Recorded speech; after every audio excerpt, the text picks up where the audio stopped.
हमारे साथ इस समय जुड़ चुके हैं भारतीय जनता पार्टी के राष्ट्रीय महासचिव और बीजेपी के जम्मू कश्मीर के प्रभारी तरुण चुग। तरुण चुग जी, सबसे पहले आज तक से बातचीत करने के लिए बहुत बहुत धन्यवाद।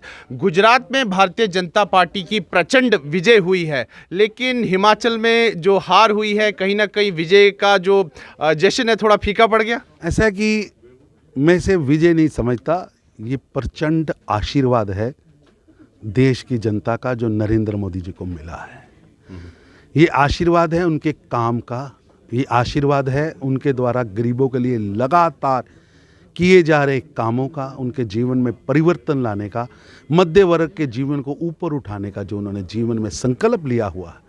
जिस तरह उन्होंने देश की सीमाओं की रक्षा की है, जिस तरह उन्होंने देश की अर्थव्यवस्था को मजबूत किया है, जनता ने खुलकर सामने आकर कहा है मोदी जी आगे बढ़ो और इसी तरह काम करके देश को और देश का नाम रोशन करते रहो। तो ये जो प्रचंड विजय हुई है गुजरात में, मतलब पहले जितने भी रिकॉर्ड है उनको तोड़ दिया गया, इतना बहुमत आपको मिला है, किसको श्रेय जाता है इस विजय का? ऐसा है कि भारतीय जनता पार्टी का कार्यकर्ता, तपस्वी कार्यकर्ता और भारतीय जनता पार्टी का शीर्ष नेता प्रधानमंत्री मोदी जी जहां विजनरी हैं, डायनेमिक हैं, डिसाइसिव हैं, वहां एक तपस्वी भी हैं जिन्होंने एक पल अपने जीवन का इस देश की समस्याओं से देश को छुटकारा दिलाने में काम लगाया।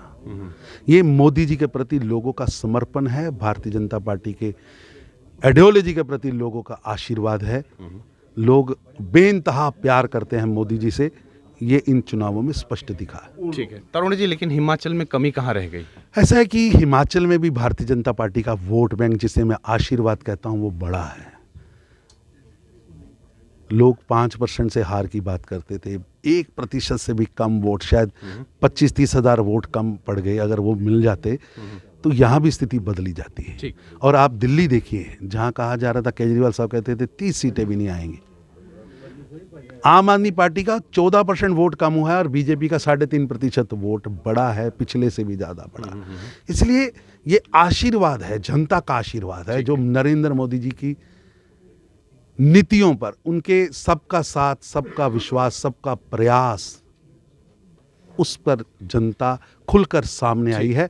और 2024 से पहले भी जितनी विधानसभाओं के चुनाव होंगे वहां भी, और 2024 के लोकसभा चुनाव में भी नरेंद्र मोदी जी को इसी तरह जनता का आशीर्वाद मिलेगा। ठीक है तरुण जी, चूंकि आप जम्मू कश्मीर के जो है भारतीय जनता पार्टी के प्रभारी हैं, तो अब यहाँ पर चुनाव कब होंगे? क्योंकि सब यहाँ की जो जनता है बेसब्री से इंतजार कर रही है कि यहाँ पर भी लोकतांत्रिक प्रक्रिया के जरिए चुनाव हो और चुनी हुई सरकार जो है वो यहाँ का नेतृत्व करे। ये कब तक संभव होगा? ऐसा है कि चाहे वो बीडीसी चुनाव हो, चाहे डीडीसी चुनाव हो, चाहे पंचायत चुनाव हो, तीनों चुनाव हमने कराए।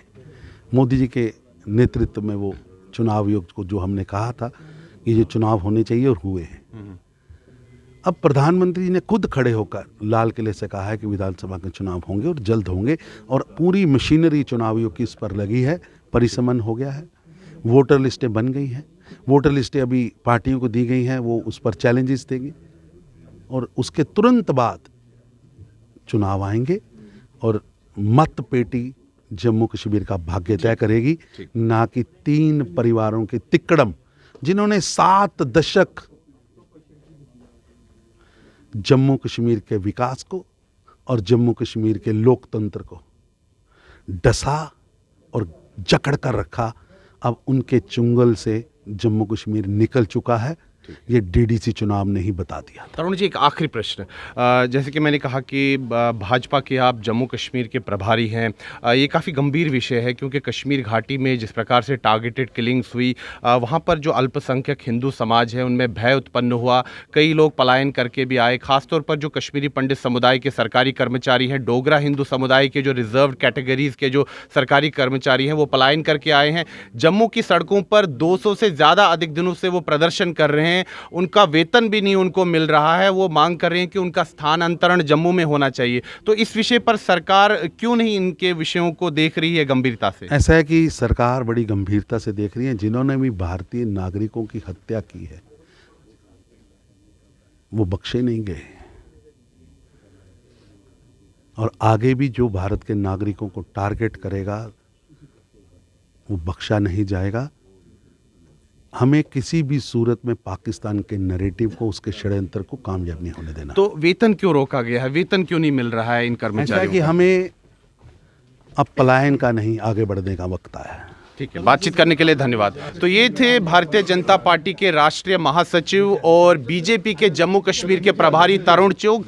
इन्होंने आज तक से एक्सक्लूसिव बातचीत की है और उन्होंने कहा है कि गुजरात में जिस प्रकार से बीजेपी की प्रचंड विजय हुई है, ये बीजेपी के कार्यकर्ता की विजय है। साथ ही में इन्होंने कहा है कि जम्मू कश्मीर में भी जल्द ही चुनाव होंगे और यहाँ पर भी चुनी हुई सरकार लोगों का नेतृत्व करेगी। सुनील भट्ट, जम्मू, आज तक।